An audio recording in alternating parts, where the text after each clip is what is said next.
guys, welcome back to another video. Today I'm breaking it on a full midfield masterclass.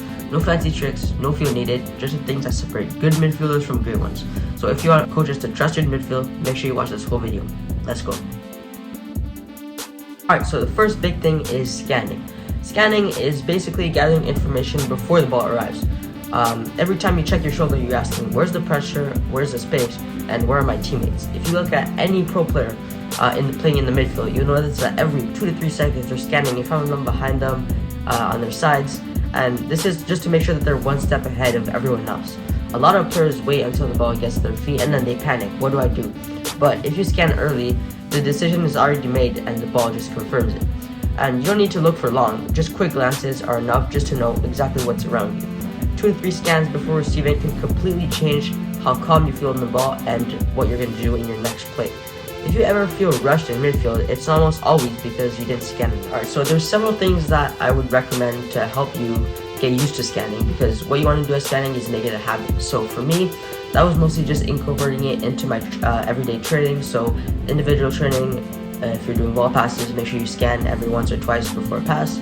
Or if it's in team training, try to scan constantly, and especially when you're about to receive the ball. The more you practice, the more it'll become muscle memory, and then it'll translate into the game automatically. Alright, so the second thing is a first touch with purpose. Your first touch is not about control, it's about intention. Anyone can stop the ball, but midfielders need to move the ball into the next action. So if pressure is coming from behind you, your touch needs to take you away from it. And if you have space in front of you, then your touch should attack the space. A good first touch buys you time, but a bad one forces you into mistakes. For example, when you watch top midfielders, their first touch always looks simple, but it's always in the right direction. To improve your first touch, the most useful thing for me, I would say, is ball passes once again. So setting up a few cones and make sure you practice directional touches to the left, to the right, in front, behind you, and just keep repeating that. Eventually, it'll once again become muscle memory. So yeah. Alright, so the next thing is positioning and angles. So positioning in midfield isn't about standing where the coach tells you, it's about constantly adjusting to stay useful. So if you're standing directly behind an opponent, you're invisible to your teammates and you can't get involved in the play. So you might think you're open, but you're not. So great midfielders always move sideways, looking forward, looking backwards, and always looking to create clear passing angles. And whenever possible, you want to receive on the half turn.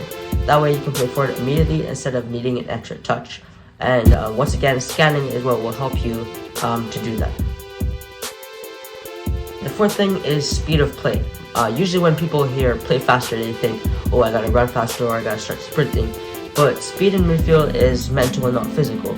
It's usually about how fast you can recognize the situation that you're in and act on it. So sometimes the fastest play is a one-touch pass, or other times it's slowing the game down to let your teammates reset. So best midfielders don't rush, they control the tempo, and that's why they always look calm, even under pressure. And the final thing is decision making. You don't always need to force a killer pass every time you touch the ball.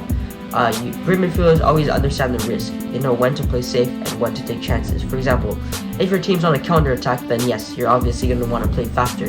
But if you just won the ball back, playing a long ball into a risky area really is not the best decision, because then you're already expanded and then the other team can quickly counter you.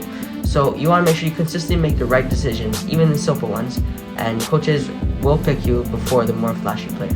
If you master these 5 things, scanning, first touch, positioning, speed of play, and decision making, trust me, you'll instantly become a better midfielder.